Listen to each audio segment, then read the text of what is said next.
ഉൽപ്പത്തി അധ്യായം 41. ഫറവോയുടെ സ്വപ്നം. 2 വർഷം കഴിഞ്ഞപ്പോൾ ഫറവോ ഒരു സ്വപ്നം കണ്ടു. അവൻ നൈൽ നദീതീരത്ത് നിൽക്കുകയായിരുന്നു. കൊഴുത്ത് അഴലുള്ള 7 പക്ഷികൾ നദിയിൽ നിന്ന് കയറി വന്നു. അവ പുൽത്തരടിയിൽ മേഞ്ഞുകൊണ്ട് നിന്നു. അതിനുശേഷം മെലിഞ്ഞ് വിരൂപമായ വേറെ 7 പക്ഷികൾ നൈലിൽ നിന്ന് കയറി നദീതീരത്ത് നിന്നിരുന്ന മറ്റു പക്ഷികളുടെ അരികിൽ വന്നു നിന്നു.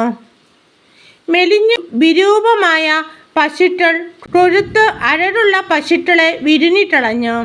അപ്പോൾ ഫറവോ ഉറക്കമുണർന്നു. അവൻ വീണ്ടും ഉറങ്ങിയപ്പോൾ വേറൊരു സ്വപ്നം ഉണ്ടായി. ഒരു തണ്ടിൽ പുഷ്ടിയും അഴകുമുള്ള 7 ധാന്യക്കതിരുകൾ വളർന്നു പൊങ്ങി. തുടർന്ന് 7 കതിരുകൾ കൂടി ഉയർന്നു വന്നു. അവ സൃഷ്ടിച്ചവയും കിഴക്കൻ കാറ്റിൽ ഉണങ്ങിക്കഴിഞ്ഞവയുമായിരുന്നു. ശോഷിച്ച 7 കതിരുകൾ പുഷ്ടിയും അഴകുമുള്ള കതിരുകളെ വിഴുങ്ങിക്കളഞ്ഞു. ഉറക്കമുണർന്നപ്പോൾ അതൊരു സ്വപ്നമായിരുന്നെന്ന് ഫറവോയ്ക്ക് മനസ്സിലായി. നേരം പുലർന്നപ്പോൾ അവൻ അസ്വസ്ഥനായി. ഈജിപ്തിലെ എല്ലാ മന്ത്രവാദികളെയും ജ്ഞാനികളെയും വിളിപ്പിച്ച് തൻ്റെ സ്വപ്നം അവരോട് പറഞ്ഞു. അത് വ്യാഖ്യാനിക്കാൻ ആർക്കും കഴിഞ്ഞില്ല. അപ്പോൾ പാനപാത്രവാഹകൻ ഫറവോയോട് പറഞ്ഞു, എൻ്റെ തെറ്റ് ഇന്ന് ഞാൻ മനസ്സിലാക്കുന്നു.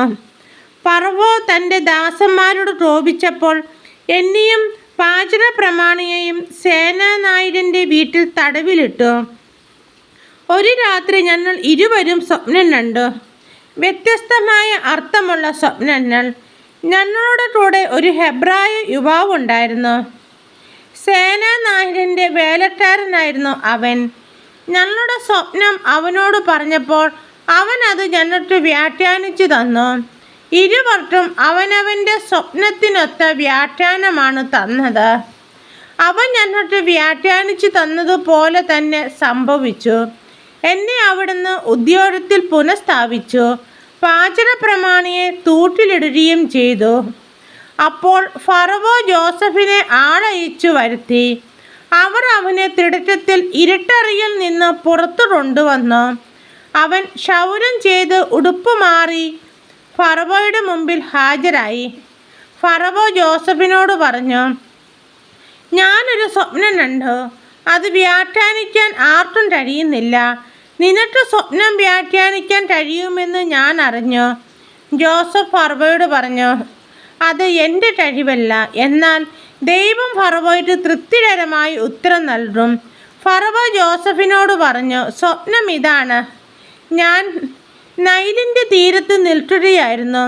കൊഴുത്ത് അഴകുള്ള 7 പക്ഷികൾ നൈലിൽ നിന്ന് കയറി വന്നു പുൽത്തരടിയിൽ മേയാൻ തുടങ്ങി. അവയ്ക്ക് പുറകെ മെലിഞ്ഞ വിരൂപമായ 7 പക്ഷികളും കയറി വന്നു. അത്തരം പക്ഷികളെ ഈജിപ്തിലെന്നും ഞാൻ കണ്ടിട്ടില്ല. ശോഷിച്ച് വിരൂപമായ ആ പക്ഷികൾ ആദ്യത്തെ 7 കൊഴുത്തു പക്ഷികളെ വിഴുങ്ങിക്കളഞ്ഞു. എന്നാൽ മെലിഞ്ഞ പക്ഷികൾ അവയെ വിഴുങ്ങിയെന്ന് ആർക്കും മനസ്സിലാക്കാൻ കഴിയുമായിരുന്നില്ല. കാരണം മുമ്പെന്ന പോലെ തന്നെ ശോഷിച്ചാണ് അവ കാണപ്പെട്ടത്. അപ്പോൾ ഞാൻ കണ്ണു തുറന്നു. വീണ്ടും സ്വപ്നത്തിൽ പുഷ്ടിയും അഴകുമുള്ള 7 കതിരുകൾ ഒരു തണ്ടിൽ വളർന്നു നിൽക്കുന്നത് ഞാൻ കണ്ടു. തുടർന്ന് സൃഷ്ടിച്ചതും കിഴക്കൻ കാറ്റിൽ വാടിക്കഴിഞ്ഞതുമായ 7 കതിരുകൾ പൊങ്ങി വന്നു. സൃഷ്ടിച്ച കതിരുകൾ നല്ല കതിരുകളെ വിഴുങ്ങിക്കളഞ്ഞു. ഞാനത് മന്ത്രവാദികളോട് പറഞ്ഞു, എന്നാൽ അത് വ്യാഖ്യാനിച്ചു തരുവാൻ ആർക്കും കഴിഞ്ഞില്ല. അപ്പോൾ ജോസഫ് ഫറവോയോട് പറഞ്ഞു, ഫറവോയുടെ സ്വപ്നങ്ങളുടെ അർത്ഥം ഒന്നു തന്നെ. താൻ ഉടനെ ചെയ്യാൻ പോകുന്നത് എന്തെന്ന് ദൈവം ഫറവോയ്ക്ക് വെളിപ്പെടുത്തിയിരിക്കുന്നു. 7 നല്ല പക്ഷികൾ 7 വർഷമാണ്. 7 നല്ല കതിരുകളും 7 വർഷം തന്നെ. സ്വപ്നങ്ങളുടെ അർത്ഥം ഒന്നു തന്നെ. അവയ്ക്ക് പുറകെ വന്ന മെലിഞ്ഞതും വിരൂപവുമായ 7 പക്ഷികളും 7 വർഷമാണ്.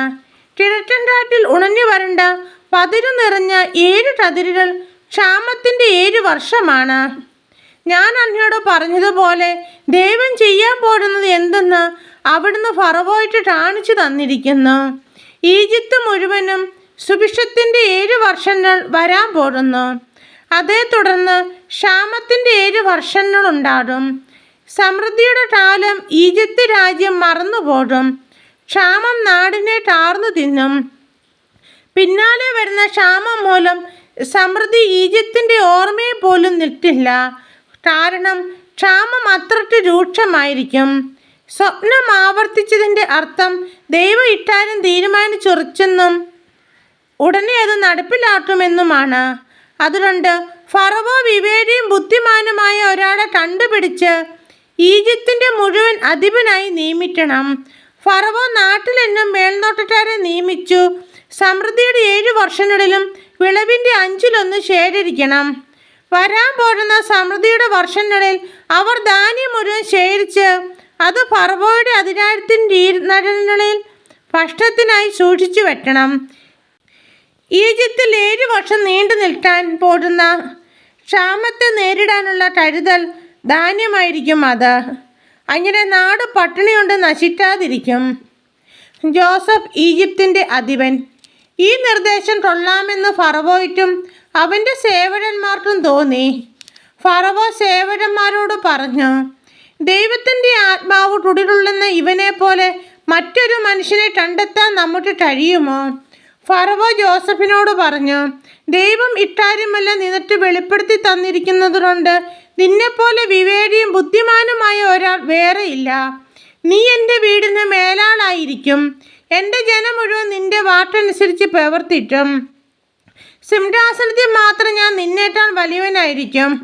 ഫറവോ തുടർന്നു, ഇതാ ഈജിപ്ത് രാജ്യത്തിന് മുഴുവൻ അധിപനായി നിന്നെ ഞാൻ നിയമിച്ചിരിക്കുന്നു.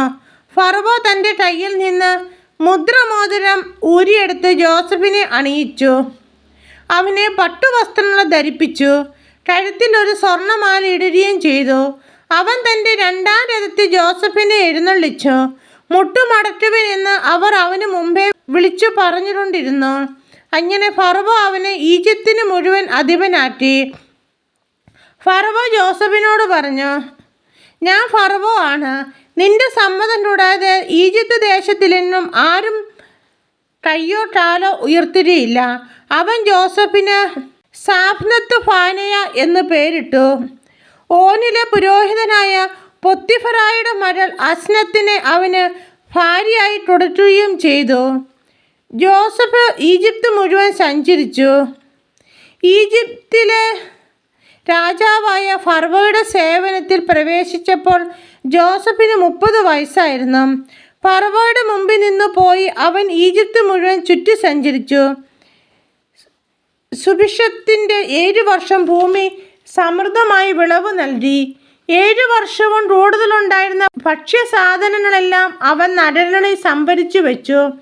ഓരോ നഗരത്തിനും ചുറ്റുമുള്ള വയലുകളിലെ ഭക്ഷ്യം അതത് നഗരത്തിൽ തന്നെ സൂക്ഷിച്ചു.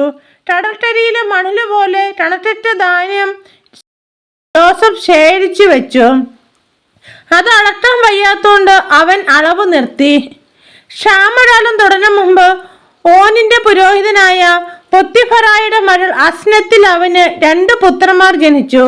എൻ്റെ കഷ്ടപ്പാടും പിതാവിൻ്റെ വീടും എല്ലാം മറക്കാൻ ദൈവം ഇടയാക്കിയിരിക്കുന്നു എന്ന് പറഞ്ഞുകൊണ്ട് അവൻ തൻ്റെ കടിഞ്ഞൂൽ പുത്രനെ മനാസി എന്ന് വിളിച്ചു.